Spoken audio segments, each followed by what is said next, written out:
Je reçois maintenant David Bélanger, directeur des loisirs, de la culture et de la vie communautaire. Bonjour David. Bonjour. David, on est ici ensemble là, parce que depuis un certain temps, vous avez ouvert le local de la bibliothèque là, pour présenter des spectacles. Comment ça c'est venu cette idée-là? Je dirais que depuis 2018, on a redisposé la bibliothèque pour pouvoir accueillir une salle de 150 personnes. Bien sûr, en temps de COVID, on réduit l'assistance pour respecter le 2 mètres, mais on a relocalisé des rayons. On a acheté du matériel, des rideaux, tout ça pour couvrir nos rayons pendant les spectacles. Puis, on a aménagé également un peu d'éclairage pour accueillir des artistes ici. Le lieu est une ancienne église, donc l'acoustique s'y prêtait bien, l'ambiance également s'y prêtait bien. Puis jusqu'à maintenant, on a eu de super beaux spectacles. Justement, là, si on parle de cette salle-là, là, les principales qualités de la salle, là, tu viens de nous parler de l'acoustique, mais le stage aussi. Oui. Ben, en fait, ce qui est intéressant, vu que c'est une ancienne église, comme je le disais, l'ambiance est vraiment différente d'une salle de spectacle standard. On a une murale à l'arrière qui vient ajouter un cachet au spectacle qu'on présente. Puis, également, avec la façon que c'est disposé, ça devient une salle de spectacle plus intime, feutrée, qui est intéressante là, pour nos artistes. Moi, je suis venu pour la première fois hier soir. J'étais au spectacle de Luce. Et vraiment, j'ai trouvé ça fantastique. Là. Le son, toute la place. Puis, on voit que vous avez mis beaucoup d'efforts aussi pour respecter les consignes sanitaires. C'est beaucoup de travail, ça? Oui, effectivement. Quand on parle d'une place où est-ce qu'on accueillerait normalement 150 personnes et puis qu'on essaie d'en accueillir 75, 100 au maximum, disposés à 2 mètres, les chaises par couple, je disais qu'on avait redisposé nos rayons pour la salle de spectacle, mais dans ce cas-ci, on a même déplacé, tassé complètement des rayons pour pouvoir faire plus de place puis accueillir assez de gens pour présenter des spectacles intéressants. Puis ça crée un effet, un bien meilleur effet pour l'artiste parce qu'il n'y a pas de chaises vides. Là. Les chaises sont placées à des endroits puis ils ont tous quelqu'un assis dessus. Là. Ouais. Ça fait pas, il manque du monde. Là. Ça fait que tout le monde est là. Alors c'est vraiment fantastique ça.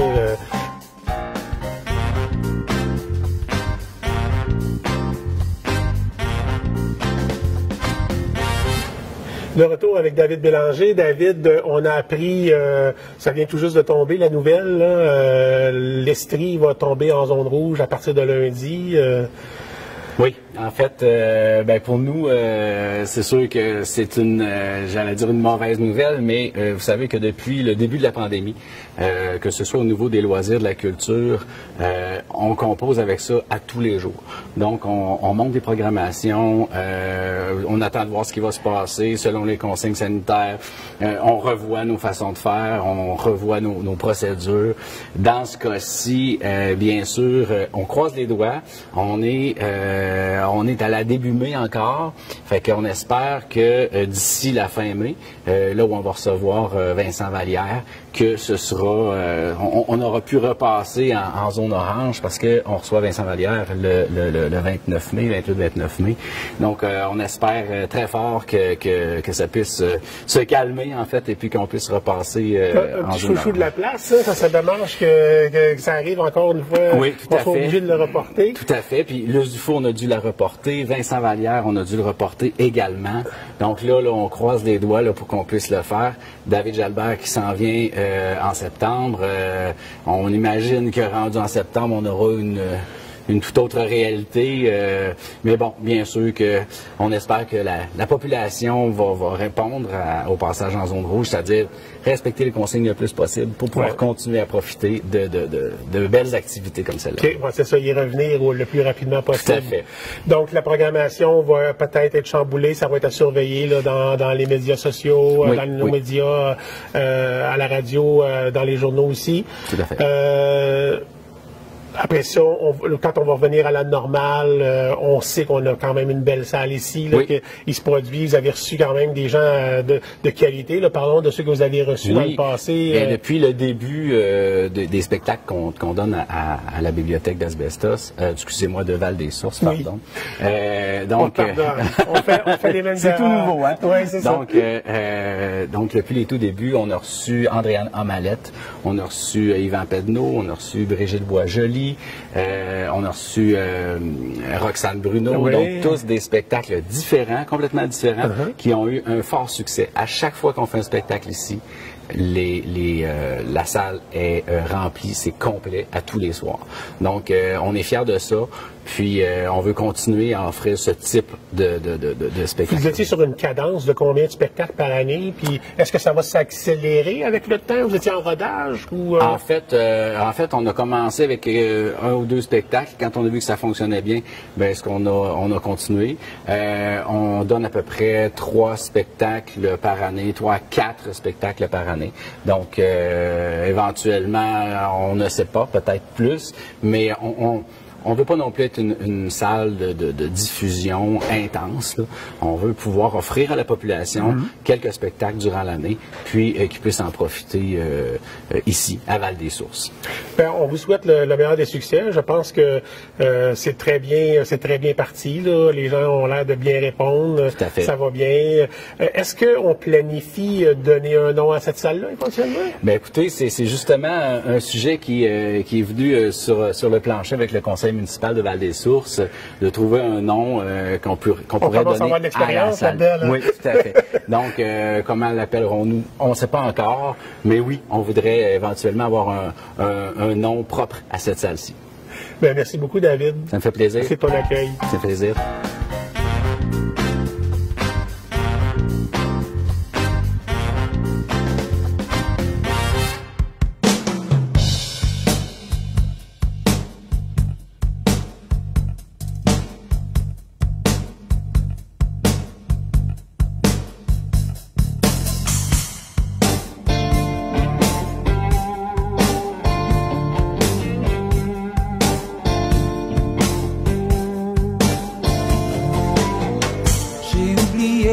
Ce que tu sais, j'ai emmêlé mes confidences. Je sais plus trop ce qui est vrai.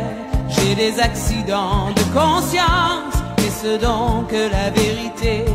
Seras-tu sûr de ta passion quand t'auras pu me calculer? Quand je serai ton équation, les soirs de scotch m'enchantent. Je sais pas si je te l'ai dit, moi et la nuit mourante, enlacée, grise et engourdie.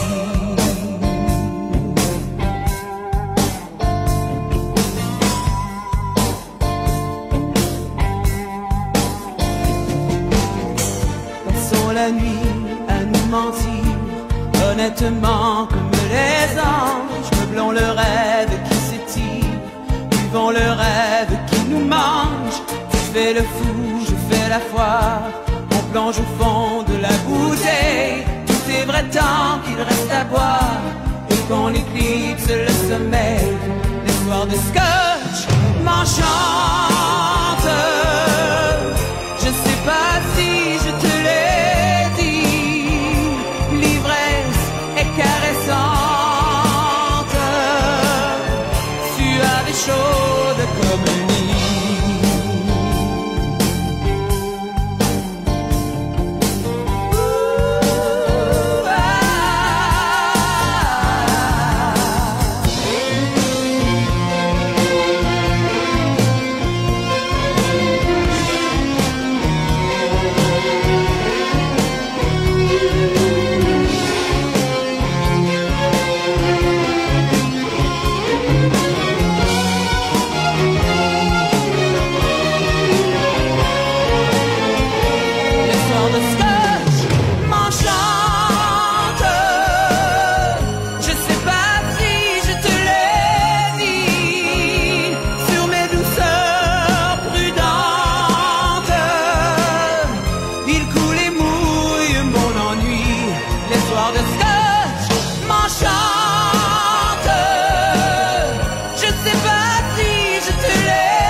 J'ai le bonheur d'accueillir et de m'entretenir avec Luce Dufault, qui est ici à Val-des-Sources pour nous présenter son spectacle, 2 soirs consécutifs.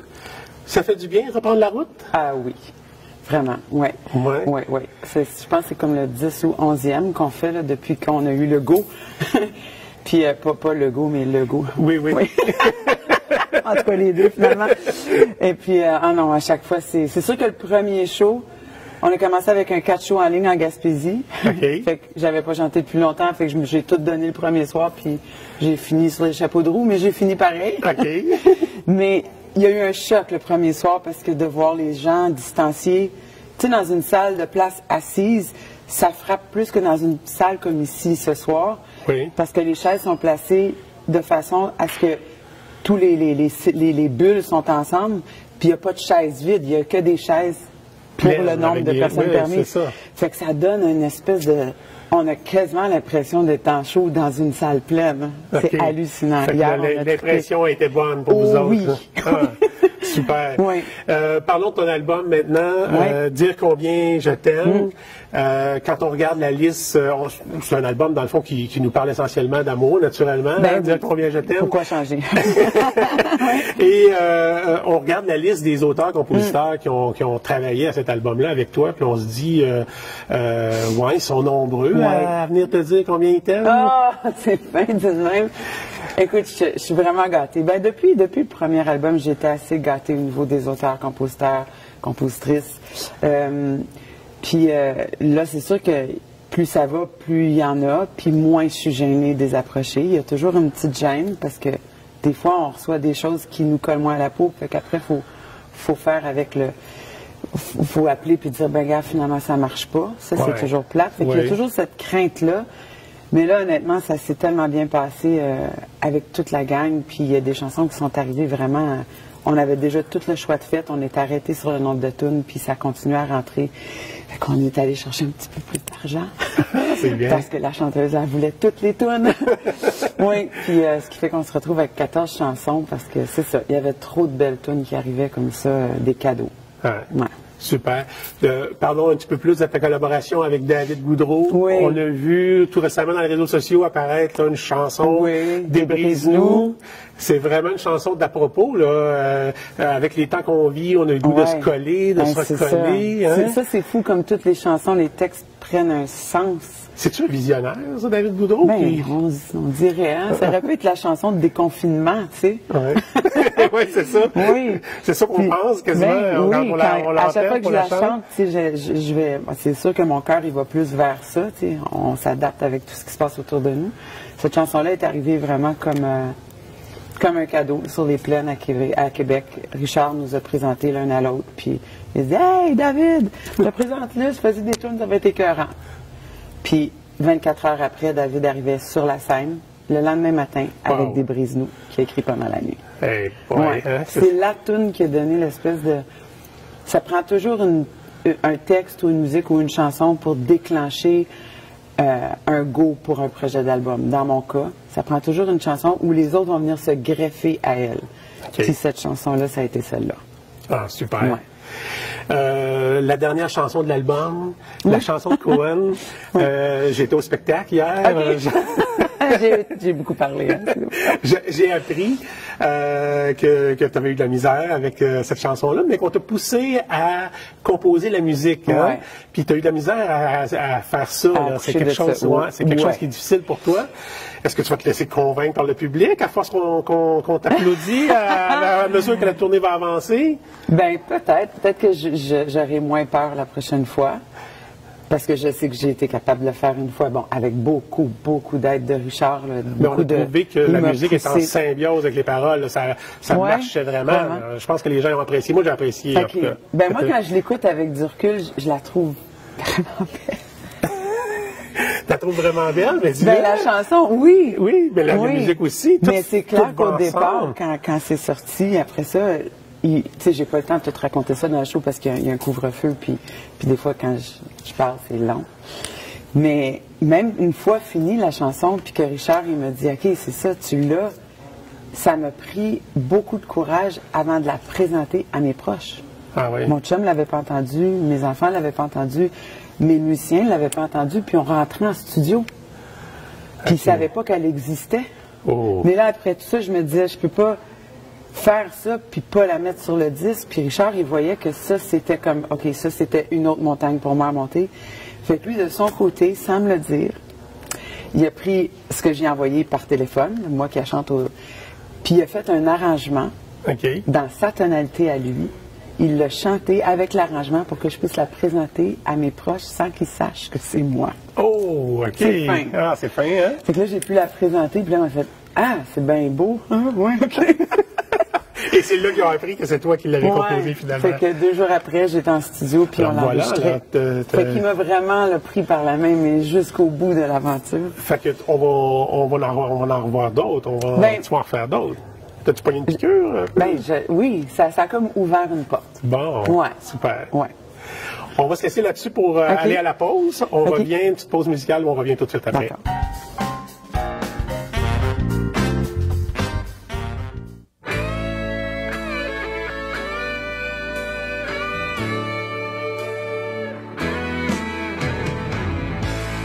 Quand les hommes vivront d'amour,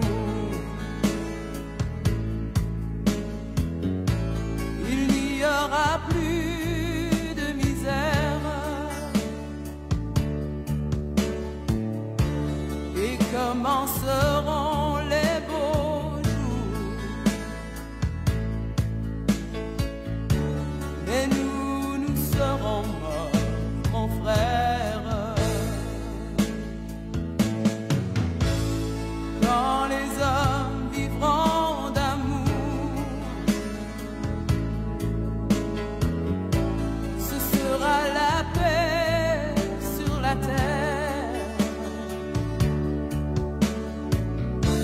Les soldats seront troubadours,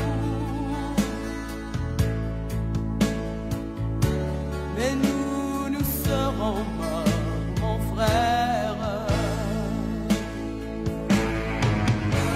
Dans la grande chaîne de la vie,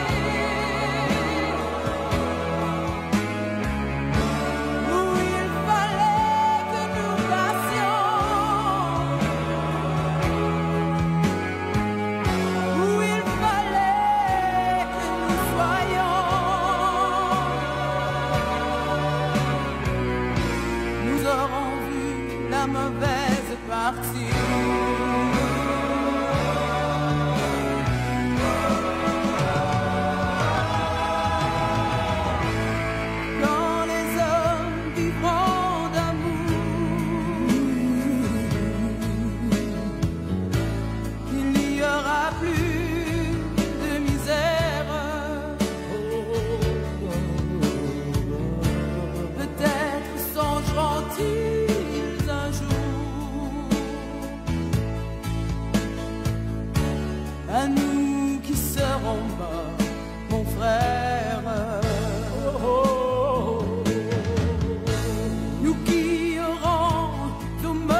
De retour avec Luce Dufault. Luce, on a vu dans les dernières semaines à la télévision, on a connu ta fille Lunou. Oui. On a vraiment apprécié la connaître. On s'est aperçu que la pomme n'était pas tombée très loin de l'arbre. Beaucoup de talent. Tu vas être très fier d'elle. On est infiniment fiers. Bon, mais Ouais. écoute, on a vu aussi que c'était un départ canon là, qui était offert à ces jeunes-là. Ah, mon Dieu. Toi, quand tu as vu ça, là, puis que tu as regardé ça, est-ce que ça t'a rappelé ton départ à toi? Comment ça s'est passé? Tout ça, ça s'est toujours venu en tête? Puis comment ça s'est Oui. passé? Ben, moi aussi, j'ai commencé avec des concours. OK. Ben, au départ, je chantais dans les bars. Ça, c'était un autre genre de concours. Oui. Puis, bon, à un C'est moment donné, plus difficile. oui, mais en même temps, c'est une super école. Bon, il n'y avait pas Lara ni Greg, là. C'est clairement Pierre-Yann, mais... Oui, moi, j'ai commencé dans les bars, puis un moment donné, ben, je sortais de là pour aller faire... J'ai fait Granby, j'ai fait le concours Musicard, qui était présenté à TVA dans le temps, animé par Daniel Lavoie, où j'avais chanté de la main gauche. Et j'avais gagné. Ah oui? Ouais. OK. Puis j'étais plus jeune que Lunou aujourd'hui, un peu. OK. 23, je pense. Fait que oui, je passais par des concours, mais j'en parlais avec mes amis qui sont dans le milieu, puis on se dit, s'il y avait eu ça, cette école-là, ce crash course de 3 mois et demi, où c'est qu'on serait aujourd'hui? Ouais. On n'a pas eu ça. Moi, des fois, je me dis, je peux-tu rentrer juste comme... Tu sais, l'autre jour, j'étais dans le tour avec Lunou, on s'en allait, je m'allais conduire chez elle, puis j'ai dit, sors-moi donc tes vocalises, j'aimerais ça les essayer. OK, elle doit te donner des cours, là, de Fait ce que qu'elle je a faisais appris. ces vocalises dans le tour parce que je m'en allais faire une télé, puis j'ai fait, ah ouais, c'est différent. Tu sais, moi, ça fait comme 20 ans que je fais les mêmes vocalises, j'adore mon prof, là, ceci dit, je la salue. Mais c'est ça, on était un peu, pas jaloux, mais envieux de tout ce qu'ils ont. Oui, hein? Et monter un show de variété À tous les costaud comme ça, semaines. à toutes les semaines, en plus de se faire mettre en danger, en plus d'avoir des visites à Waterloo, puis en plus de ne pas dormir, je trouve ça... Il y a beaucoup de travail aussi, là. Il y a beaucoup Ouais. Mais c'est clair que, oui, moi puis mes chums, on s'est dit, Seigneur, si on avait eu ça, ça aurait été... En même temps, tu sais, Ouais. chacun a son parcours, mais oui, mais on avait quand même des concours, puis... Mais c'était pas élaboré comme ça. Ça a beaucoup changé. Il y en a beaucoup plus comme ça maintenant. Ouais. Ouais. Ben, c'est plaisant aussi pour le public, là, Oui, et puis en temps de COVID aussi, tu sais, Ouais. d'avoir quelque chose de... tu sais, quelque chose à quoi s'attacher, tu sais, parce qu'il n'y avait plus de District 31. Fait que- En terminant, parce que c'est déjà la fin, on pourrait en prendre encore longtemps. Luce, tu es très généreuse. Ça fait plaisir. Dans ton spectacle, les gens ils peuvent s'attendre à ce que tu chantes des chansons de cet album-là, mais des succès aussi que tu portes là, depuis les tout débuts Oui. de ta carrière. Ouais. Personnellement, moi, ce qui m'a touché beaucoup, c'est l'hommage que tu as rendu à Raymond Lévesque. Ouais.